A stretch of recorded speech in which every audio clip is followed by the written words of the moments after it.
with the prayers.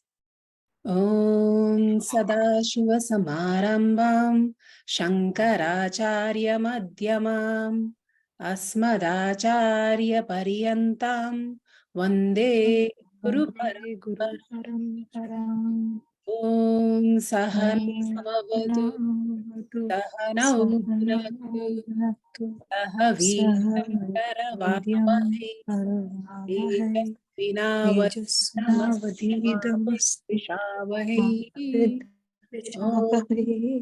Om Shanti Shanti.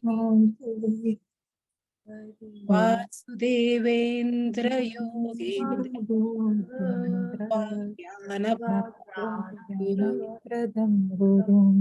Nam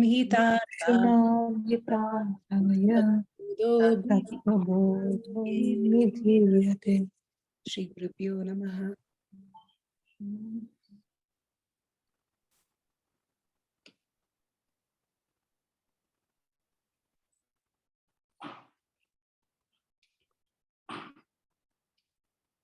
Welcome back.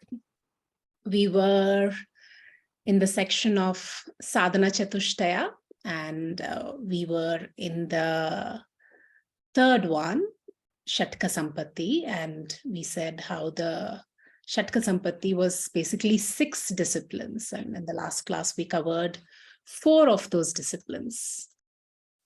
Right, so we covered about Shama, Dama, Titiksha, Uparama. I'm not going to review them. I hope all of you are looking at the recordings and making your own notes. We also talked about the very important concept of the 3 levels of reality, right? The subjective reality, Pratibhasika Satyam, the transactional or relative reality, Vyavaharika Satyam, and the absolute reality, the Paramarthika Satyam. So as you embark on this spiritual journey and you're trying to acquire these qualifications that we are talking about, it's very important to not bypass your transactional needs. You can use the absolute reality, the Paramarthika Satyam, to outgrow your transactional needs, but it has to be a gradual falling away. You cannot bypass the transactional needs, the emotional needs that you already have. At most, you can inquire into them, inquire into those needs, but you can't simply dismiss them. It has to be a much deeper inquiry when you have to inquire into your disturbances. You have to understand your own mind, get to the root of what is causing those disturbances. Actually, because all the stories that we tell ourselves that keeps happening in our mind, we want to think of ourselves in the best possible light, right? So it's not necessarily always the truth that we continually tell ourselves. So whatever emotions, whatever disturbances you're having, inquire into it, keep checking, is that really the reason? Keep going deeper, deeper, deeper. You will find finally a root theme, which is the cause of that disturbance. And if you do this with every single disturbance that you have, you will find that it will all boil down to 1 or 2 or 3 key themes. You know, it might be because I'm feeling insecure, or because I'm feeling I want to be respected and I'm not receiving this respect. It'll boil down to some core themes like that. And you then start addressing those core themes, correct? And then what do you do when that disturbance comes up again? You can't simply say, okay, I've handled it, so I shouldn't be disturbed by this anymore. You have to then recall all that reasoning. So how you went from that disturbance to the core theme, and you then handled that theme of, say, I feel this is because I feel insecure and I have no reason to feel insecure. Then you have to recall the same reasoning again, the other way around. to basically not dismiss, but basically to outgrow that disturbance, right? So that 3 levels of reality we will keep coming back to. And because a lot of it, say, when you take Vairagyam, for example, which we said detachment, but we explained how it means a lot more than just the English word detachment, right? So of course, now when I say Vairagyam, you should all know what it is, and you should be clear about the definition in your head. And going forward, you should only use Vairagyam. You shouldn't say detachment, because no one English translation really conveys what a lot of these words mean in their totality. So when we talk about Vairagyam, someone who's naturally avoidant, like we have these personality types they talk about in psychology, someone who's naturally has an avoidant personality might be drawn to this teaching, right? And they think, I'm practicing Vairagyam. But your practice of Vairagyam would not hurt someone else, would not be at the expense of someone else. You're still responsible for all the roles that you've taken on in this life. And those, because we also talked about Uparama, which is about doing one's own duty.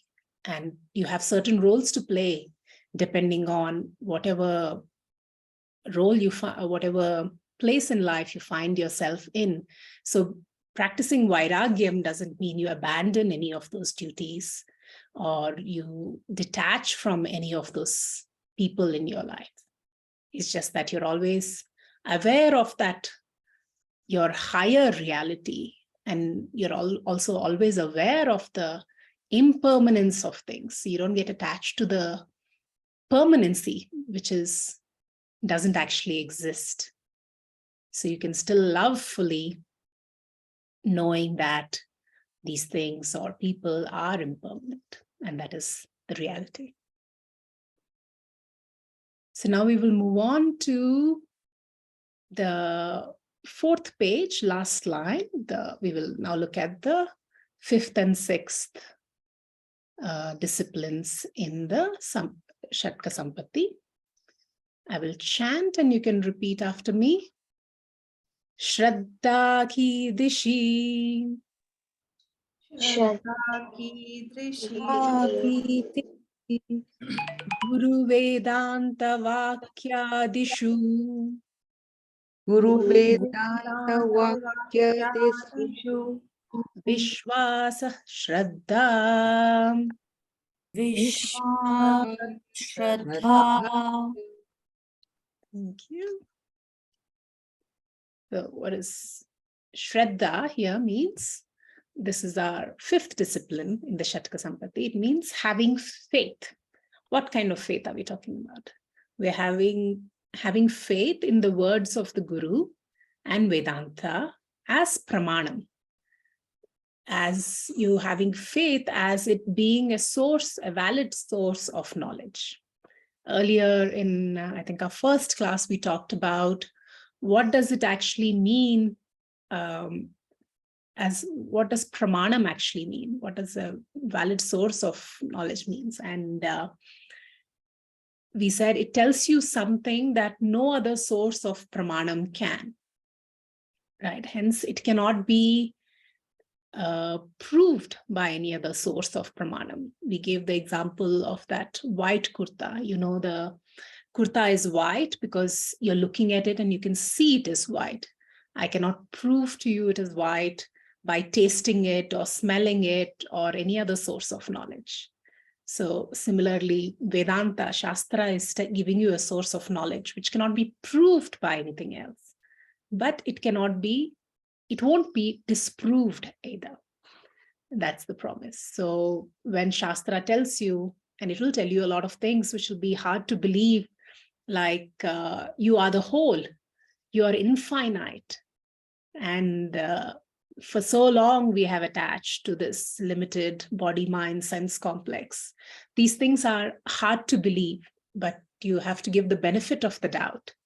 You might not understand it yet, but trust that it will be clarified later. And in the meantime, you inquire. If there is a doubt, you ask. Whenever we see any kind of equation, like say E is equal to mc square, you can't simply understand this equation by just looking at it. You have to inquire into what is E, what is M, what is C, right? So similarly, when you hear a statement like Tattvamasi, thou art that, you have to inquire, what do we mean by thou and what do we mean by that? And we do this inquiry along with a teacher of the Sampradaya and with Shastra, and that's how you'll get to the final understanding. So according to Vedanta, ignorance is the cause of all problems in life. All emotional problems are because of this ignorance. This is what we call samsara. This is bhavaroga. Bhavaroga is identifying with the body-mind sense complex. And so what do you do when you identify a medical problem? You go to a doctor. These days you have so many options. You have allopathy, homeopathy, Ayurveda. You will ask the doctor for a remedy, and you might not feel comfortable with what the doctor is telling you. So you might go inquire with another doctor, and he will give you another remedy. But at some point you will have to say, okay, this doctor I trust, and I will take the remedy that he is giving me, because, hopping around is not going to give you the answers. So, and similarly it is with this bhavaroga. If the words you are hearing seem to have some, seem to be intuitively making sense to you, and it's to solve this problem for good, you will have to have faith and in the scripture and the teacher who's delivering that knowledge to you. So either very soon, actually, in your journey, you'll have to decide to have faith in what is being said, or perhaps you move on to something else, right? You shouldn't waste your time, because this, from the very beginning, if you're saying if you don't have faith, this knowledge would not work for you. And what if you don't trust your own intuition right now? What do you do then? The same thing you would do in the case of a medical problem. You would talk to people you trust and take their opinion. Many of you are actually probably already here because some trusted friend told you how it's working for them. Or if that's not the case, you can find an old student here and ask them, how is this teaching impacted their life? How is their FIR changing? And here the verse is also talking about guru. We said before, guru literally means one who dispels or removes the darkness. So this is one who takes away this bhavaroga, this samsara roga. So the guru vakya, what the guru says, is also important, the teacher, because Shastra has to be revealed in a particular way. Hence, in Shastra, you'll again and again see these statements which indicate that this teaching has to be studied with the teacher of the Sampradaya, because there is a particular way, systematic way it has to be revealed. And any modern teachers today, depending on the age we are in, the kind of students there are, we will add minor customizations. But this is just to give examples relevant to the students in a language that they can understand. The core of the teaching, the essence of the teaching does not change at all. So you can listen to any teacher of the Sampradaya and you will generally find that it all resonates in the same way. We won't be contradicting each other in any way. So, right. So that's the Shraddha we're talking about here. Shastra is talking about Brahman, which cannot be, or Atman, which cannot be perceived by the senses. And there is no other pramanam which can tell us about Brahman. And like we keep saying, the faith is not blind faith, because we might not be able to prove the teachings reasoning, but reasoning will not be able to disprove this teaching. That is very important. Now on page 5, Samadhanam kim?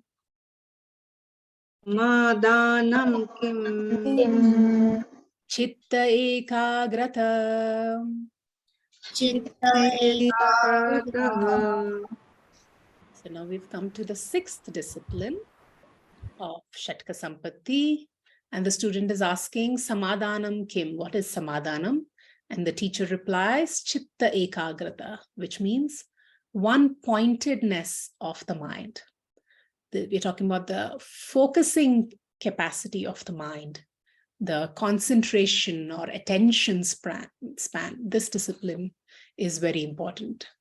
So in the short term, this means focusing on the here and now, focusing your attention on this class right now. And in the long term, it means keeping your eye on the goal.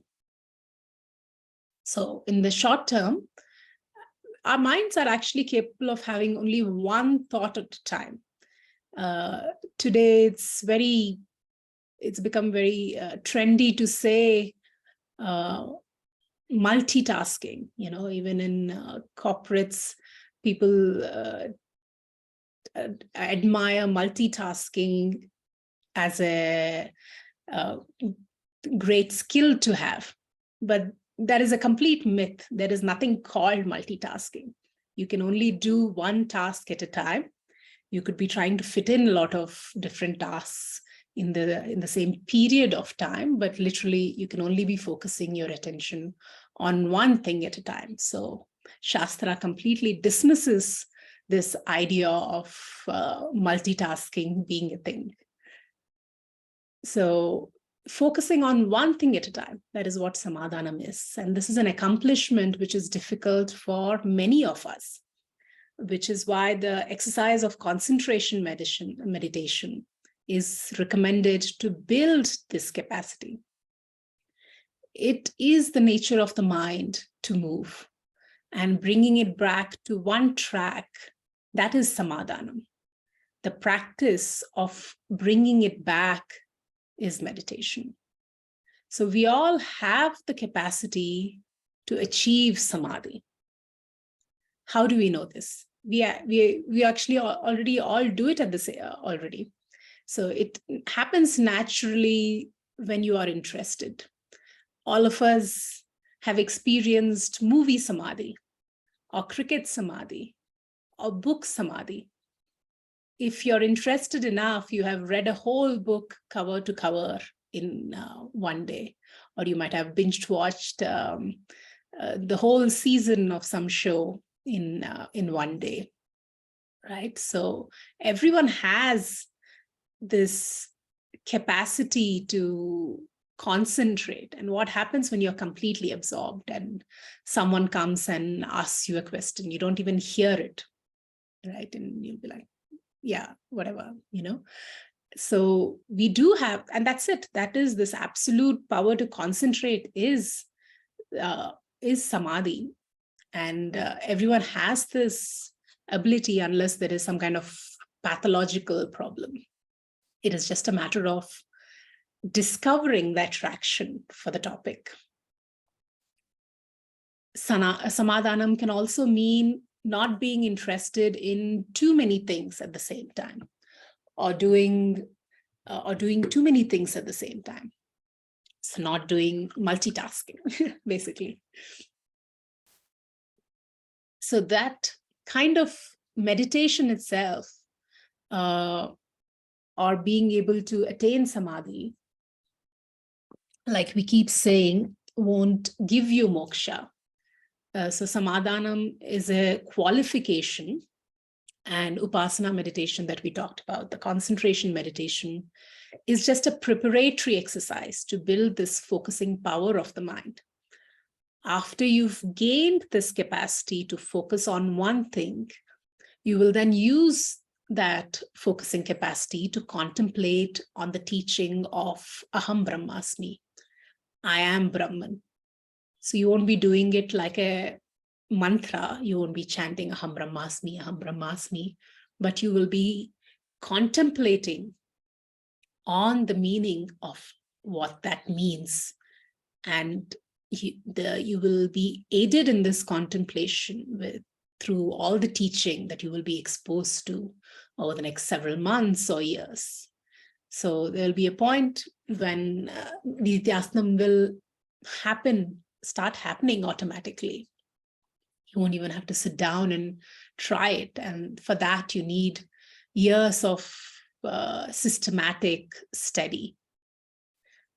And so that is Nididhyasana meditation, which is the actual meditation that Vedanta talks about. But that is not something I can teach in 1 or 2 sessions like I taught you the preparatory meditation, the Upasana meditation. But it'll come. And in the long term, we said one has to be clear about the goal. So many people have no clue about their goal. Isn't that so? So how many of you, after, say, the 12th grade in school, didn't know what you wanted to do, so you studied what your parents suggested or what you saw a lot of your friends doing? So it's still understandable that at 17 or 18, you didn't know what you wanted to do with life. But many people also reach 80 and still not know what they want. So let's not be like that. So my advice is use your intellect and also your intuition to determine individually for yourself what is important to you. Many times we take on goals that everyone around us tells that we should want. Be it, this big house you're going to spend a lot of money on, or an extra luxurious car, or a foreign vacation. Could be any number of things, or a career you're chasing blindly, working way too hard and sacrificing everything else to reach a particular status or title. Are these goals that you actually want for yourself? If you determine, yes, this is important to me, then that's great. But sometimes, just because of this conditioning, we pursue goals which we think we should want without really inquiring, do I really want this for myself? Do I value this goal enough to spend my resources on it?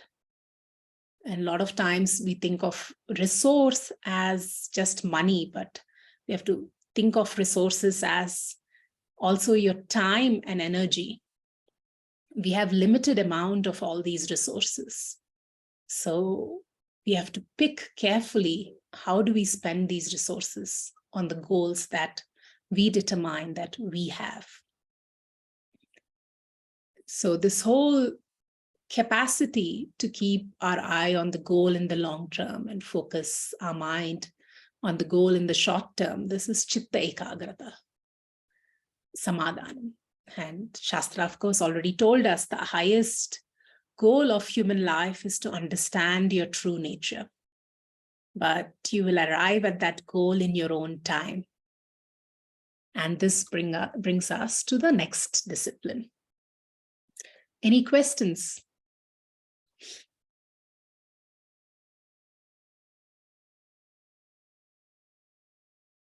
Okay. Let's move on to, Preeti ji, you want to ask a question? Yeah. That's true that we are doing multitasking, and it's not advisable also, but we can't help it. So how to, cope up with the situations? It's so there are multiple situations you need to handle that need to be handled. But like we said, it's the truth of the matter is you can only have one thought at a time.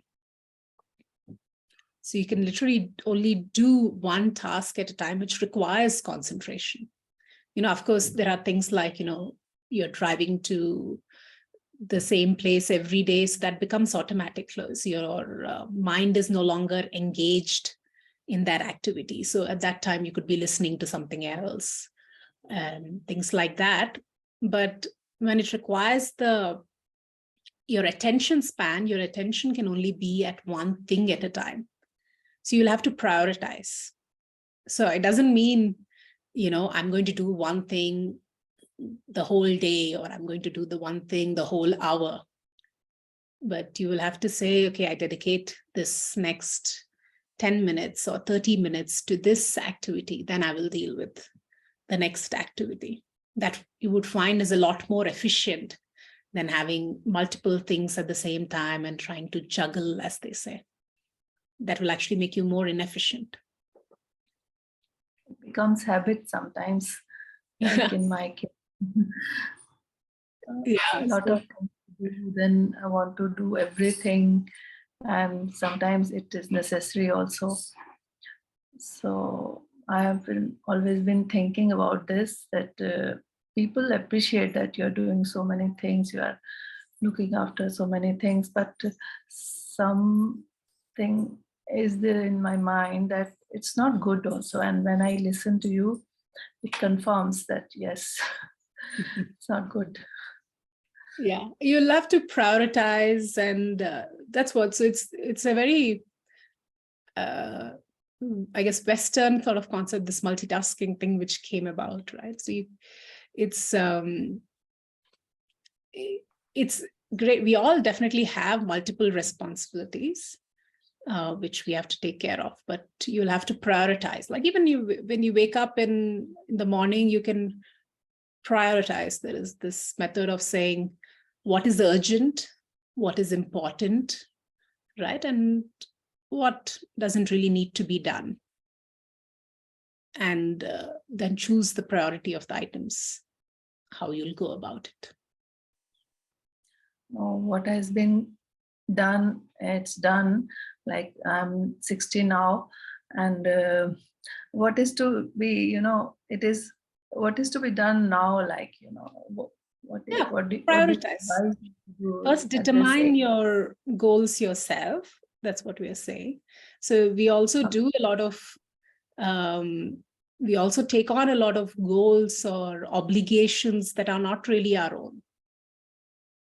Obligation is the word for it. So I mean, and that's great. You're saying you're so many years now, the benefit of all that years of experiences, at this point, we can also say that, no, I've done this enough. I'm going to do, it's not really important for me to attend the wedding of my brother-in-law's brother's nephew, I don't really need to be there at this event. There is something much more important I need to be doing right now with my time. So I'm going to focus on that. That's what exactly I'm doing now. I'm focusing, but I'm little odd man these days. Yeah, so it's also years of this conditioning that we have to slowly outgrow, right? So it is, so what are the obligations that are not really important? So people pleasing is a habit we all get into, but you have to consciously break it. Some people might take it hard initially, but then they will adjust. You can't sacrifice your goals, your priorities for other people's agenda. And of course, at the same time, you can't neglect your duties also. So there's certain duties we will just have to do because it's our duty, and that is not compromisable.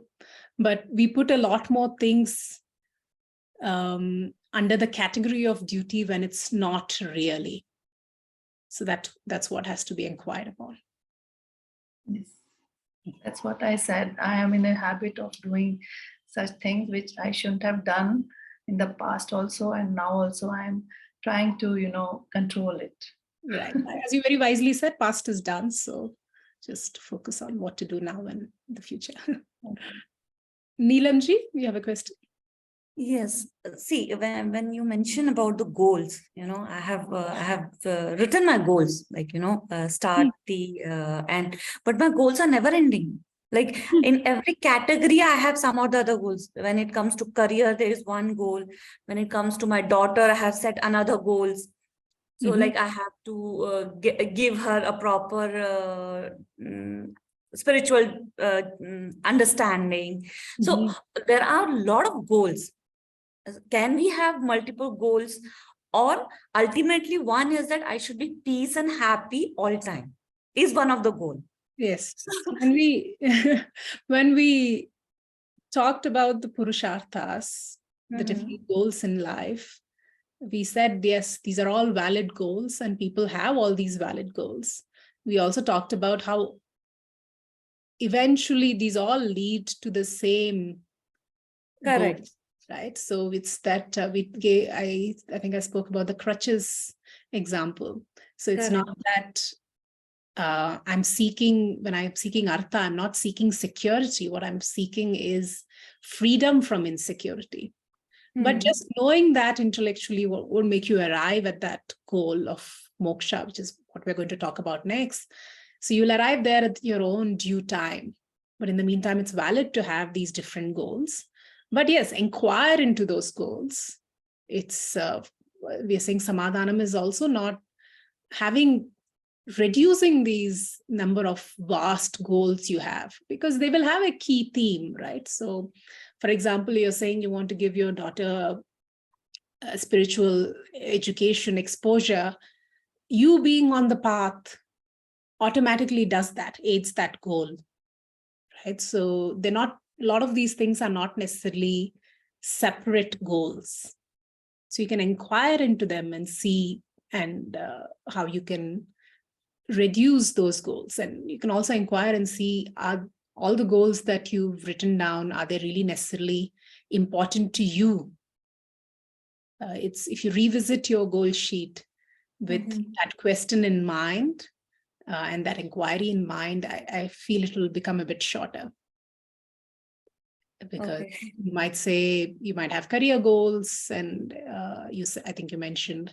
So is it necessarily important to you? One of those particular goals you said, how much time and energy do you want to allocate to that particular goal, and what are you willing to sacrifice for that particular goal? So these are all the inquiry you will have to do. Because all goals are required, right? Like career is required for money and for, whatever, for settlement. Then career-wise, you get a satisfaction. You yourself, you feel much more confident when you're working. So yes, it comes at a cost. It's of course, money is important. It's good to have a healthy relationship with money. But I'm just saying, inquire into how much value you're placing on it. Each of these goals, how much value are you placing on it? Is it, so if you have a thought like, if I lose this job, then I'm nothing. Who am I if I lose this job, if I don't have this position, if I'm not this marketing head in this department, my whole identity is gone. That's placing not the correct value on that, attaching too much value to that than it should have. So that's what needs to be inquired on. So as of currently, just talking, it will be a little personal. I don't know if this is a platform to speak or not, but currently it is like I'm at a career where I need to give a lot of time to job. At the same time, I have a family. So balancing is a problem, I'm in the juggling. Right. So that's the time I realized that I need to be settled down, think, and then when I started this journey.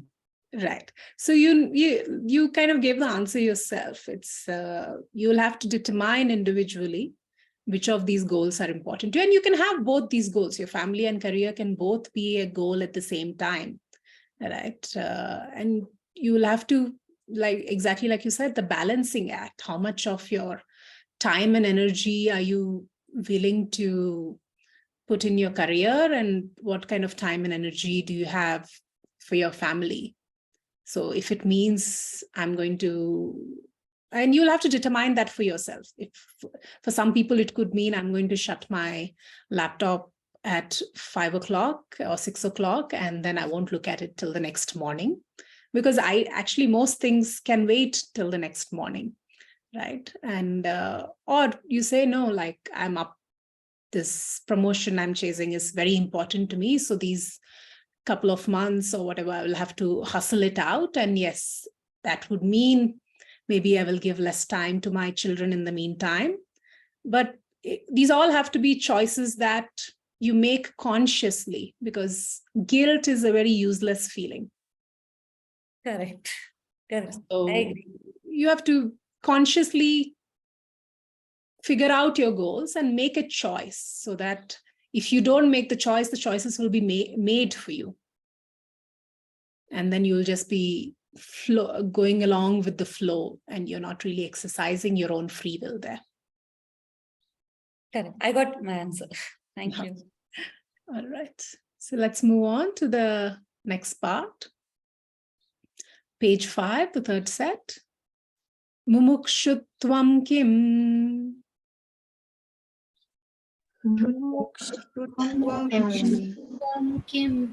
Moksho me bhuyad. Iti ichha.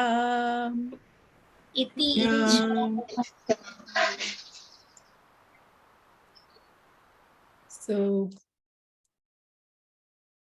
moksho me bhuyad. Let me attain moksha. This ichha, this desire, this is mumukshutvam, the desire for moksha. And mumukshu is one who has this desire. What if you say, I don't want moksha right now? Shastra will tell you it's because you don't know the glory of moksha yet. To understand the glory of moksha, we covered the 5 benefits of moksha in the first class: Jignasa Nivritti, Vidyananda Prapti, Karpanna Nivritti, Agata Nivritti, and Dakshata Prapti. A satisfaction of the curiosity to know about your true nature, inner bliss, freedom from slavery or dependence, immunity to problems, efficiency in performance. These are all benefits you enjoy if you have moksha. If you want any of these things, you basically want moksha. We also talked about how the different purusharthas ultimately all lead to our desire of moksha. So, but there is nothing really you can do to attain this mumukshutvam state of mind. When viveka is complete, mumukshutvam will be automatic. It will be the desire which will burn away all other desires. It will be the goal which will eliminate all other goals. But all the other goals that you pursue in life, it doesn't mean that if mumukshutvam becomes a desire, you will abandon everything else, take sannyas and go sit somewhere alone. When mumukshutvam becomes the primary goal in life, everything else that you do can support that goal. And every work you do can become karma yoga. All your relationships, you're no longer concerned with what this person is giving me. You're concerned with what is it that I can learn from these relationships and move towards this end goal. And what is it that I can give in these situations, in these relationships, which will aid the purity of my mind. So everything else, all your other pursuits in life, don't necessarily outwardly fall away when mumukshutvam becomes a goal. They all aid this goal. So with that, we finish in the last end of page 5. Etat sadhana chatushtayam.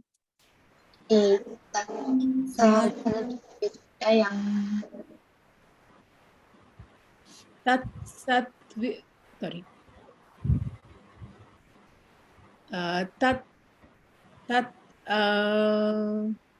Sorry, there's something wrong with my sheet here. Yeah, that's the Tattva Viveka Sada. Yeah, I can't see this line clearly. I have to find it. Can someone else read it for me? Tattva vivekadhikarino bhavanti. Okay, thank you. There is some smudge in my paper. Okay, so these are the fourfold means. Basically, this just says this is Sadhana Chatushtayam. These are the fourfold means thereafter, tataha, attaining which Tattva Vivekasya, the student becomes eligible for Tattva Viveka. Tattva Viveka is just being another word for Tattva Bodha or self-knowledge. Adhikari Bhavanti. He becomes an adhikari, one who has acquired the fourfold qualifications, the 4 Ds. The author said that these are the qualifications for self-knowledge. That is, if I enjoy all these 4 qualifications already, then I can directly acquire this knowledge when I listen to the teaching. So we have to understand the steps. To gain moksha, the only way to gain moksha is self-knowledge. Knowledge alone can give you moksha. But to be eligible to receive this knowledge, for this knowledge to do the intended effect, you need sadhana chatushtaya. And in Tattva Bodha, the author is not talking about how to gain these sadhana chatushtaya, because he assumes we are all already adhikaris. But Lord Krishna doesn't make this assumption in Bhagavad Gita, and he will talk about all these qualifications in great detail in Bhagavad Gita. So the main method really laid out in Bhagavad Gita to attain this jnana yogyata is karma yoga. Karma means proper action and yoga means proper attitude. So I'll just give you a brief preview, but you will, like I said, go into it in Bhagavad Gita in more detail. This karma yoga basically involves 3 things.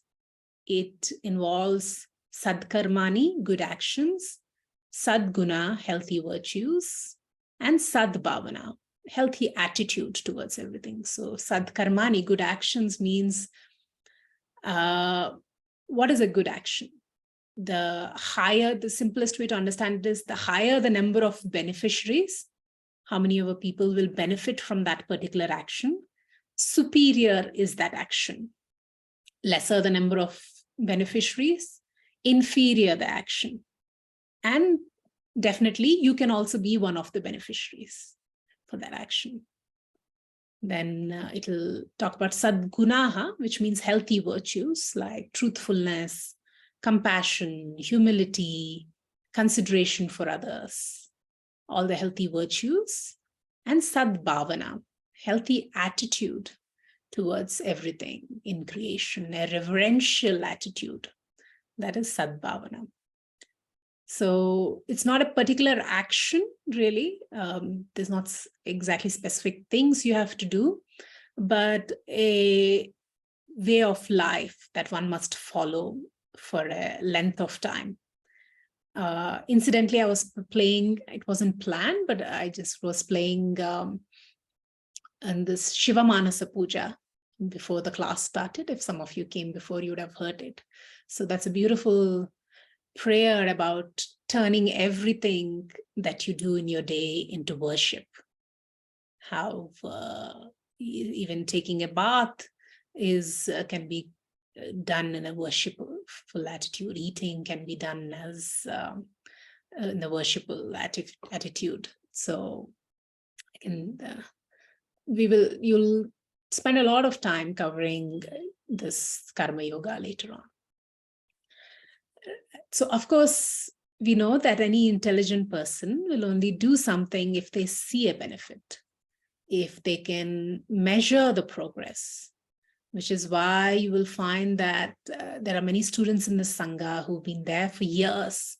Many have completed Bhagavad Gita over 6 years and are now in the Upanishad classes. And that's been going on for, the last 3-4 years as well.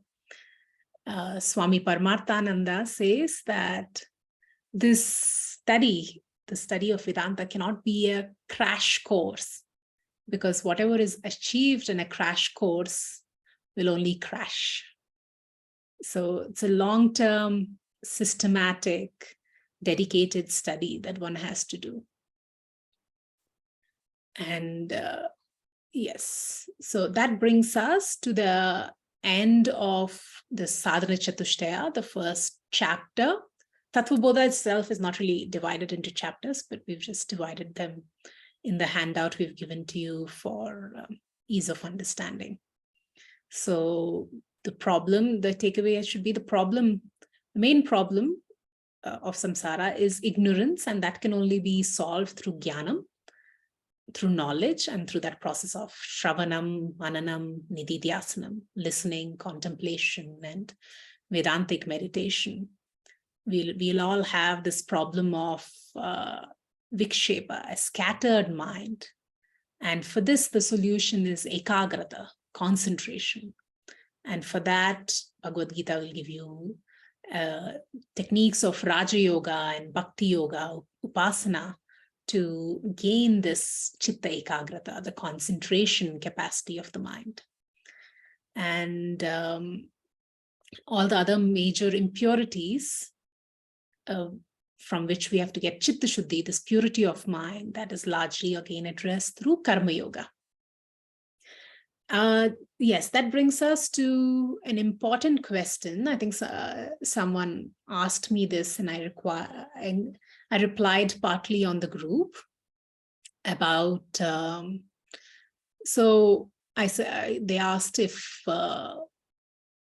meditation, chanting, etc. can give moksha, and I clarified again now that only jnanam, only knowledge can give you this moksha. But we said for knowledge to take root, you need chitta shuddhi, right? So all that part, I think we've all understood, hopefully. Now, why are we studying Vedanta then? Because you now know what the qualifications are, and you all probably identified that I have all these qualifications in certain measure. For sure, if you're interested in Vedanta and sitting in this class, you must have these qualifications in certain measure. But most of us probably came to the conclusion that I don't have these qualifications in full measure. So why are we listening to Vedanta right now? The answer is because the process of listening itself will give you certain chitta shuddhi.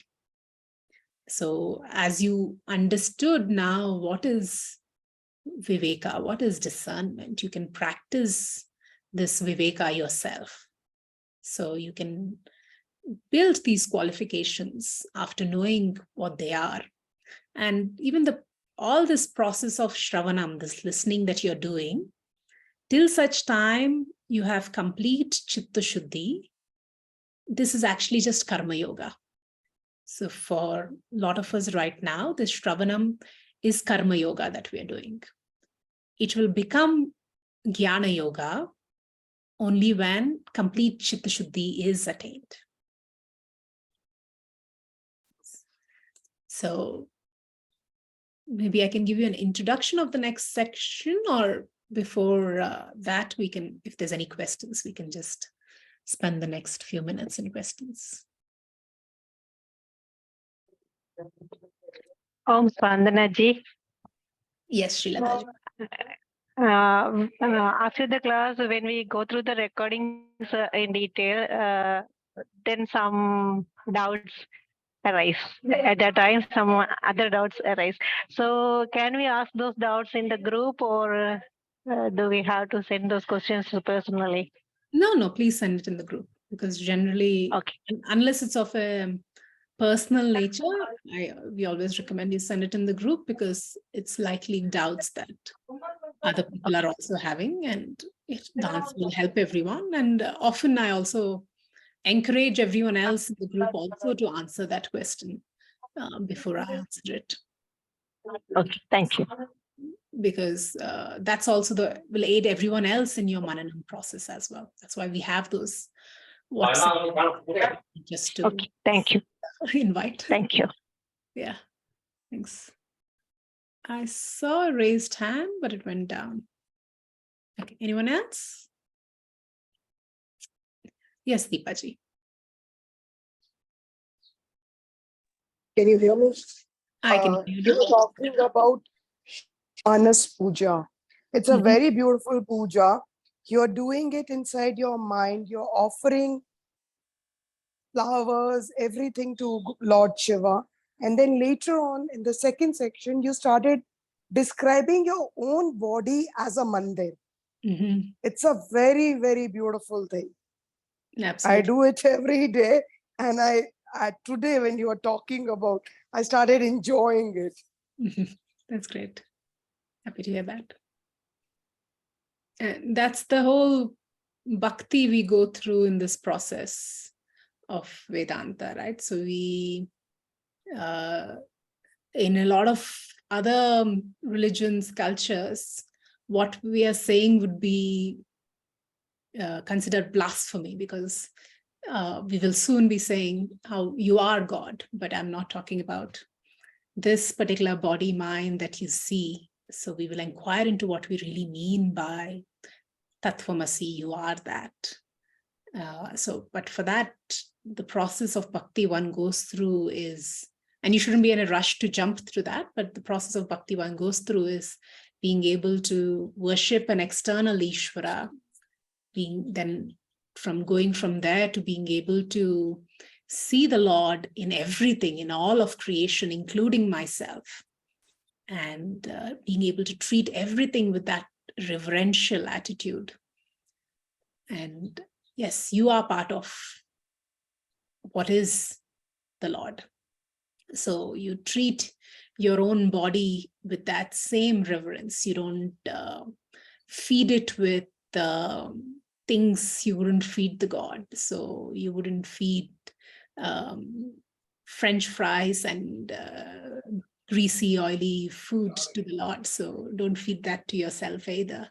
You wouldn't play this violent, noisy music while worshiping the Lord. So why do you want to play that for yourself either? So everything that we feed ourselves with, you have to understand that it is being offered to the Lord. So there is a beautiful verse in Bhagavad Gita, which says, Brahmarpanam Brahmahavir, Brahmagno Brahmanahutam, Brahmeva Tena Gantavyam, Brahmakarma Samadhina. Those of you who've been to Shivananda Ashram would have heard this being chanted before the food is eaten. That is to remind ourselves that everything that we eat is being offered to the Lord. The one who is being offered this is the Lord. What is being offered is also the Lord. The process of offering is also the Lord. So we'll come to all that. Yeah. Divyaji, your question? Yeah. I don't know, sounds silly, but I wanted to understand if people who have attained moksha, do they live in the society along with it?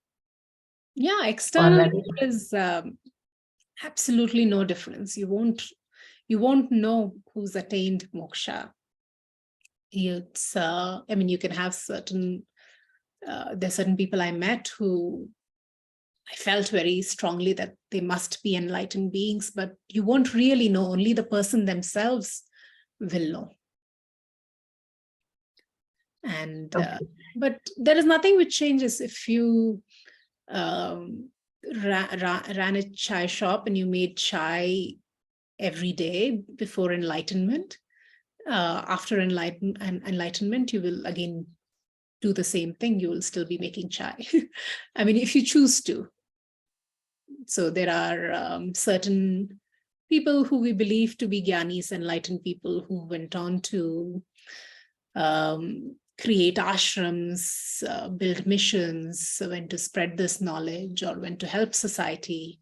There are certain other Gyanis who chose to just go sit in a cave for the rest of the mortal life.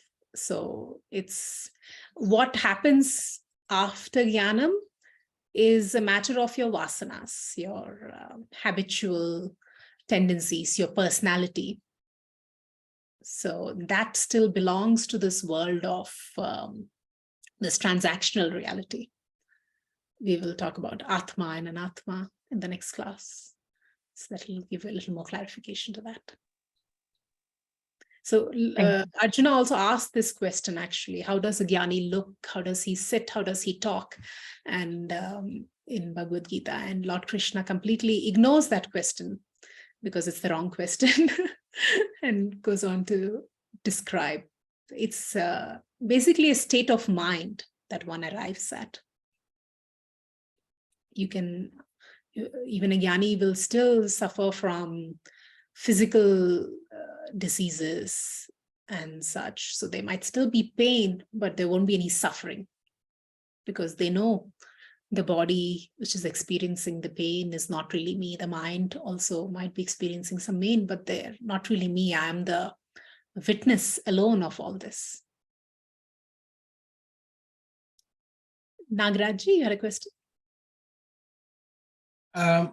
Sorry, thank you, Spandanaji. I just wanted to make a clear distinction between the moksha that you are describing and commonly what people understand as moksha. I think the sense I got was people were trying to use the word moksha in a different sense. Moksha is, I think, commonly what people believed is the liberation from the birth and death cycle and being one with Paramatma in the end, i.e. that person will never take birth again. So that is the moksha from birth and death cycle. Yes. Or having to take birth again in this world. Correct. But I think the moksha you are talking about is someone who has attained sort of nirvana or chitta shuddhi in their mind, so that they actually are not like a sthita prajna, what you described in Bhagavad Gita, where you are mentally liberated. So we will talk a lot more about what it means in this text itself. We will talk about what exactly happens at moksha. And but just to give you a preview, yes, both these are part of it, you know. First of all, what people commonly understand means very different things for different people, which is why we're going through this text very systematically, unraveling what each word means. So even this process of liberation will be explained in this text much later. What Vedanta is telling us is moksha is not necessarily after that you have to wait till death to achieve. Yes, part of it is that there will be no further rebirth that we will talk about. But it is also something achievable in this lifetime. So we call such a person a Jivan Mukta, someone who's achieved liberation while alive. So then they enjoy all these benefits that we talked about, this freedom from suffering in this very lifetime itself. And when the body drops, so this is called Jivan Mukti, and when the body drops, which is called Videha Mukti, then there will be no further rebirths. So there is both benefits.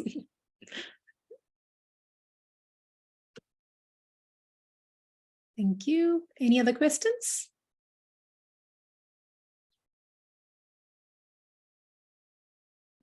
Okay, so we're in good place to stop then.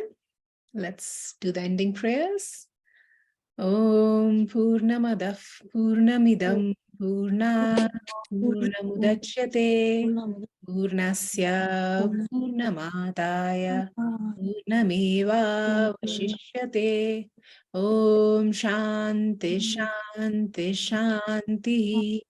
Hari Om Shri Gurubhyo Namaha. Om Tat Sat. Thank you. Have a beautiful weekend. Thank you. Thank you, Spandanaji.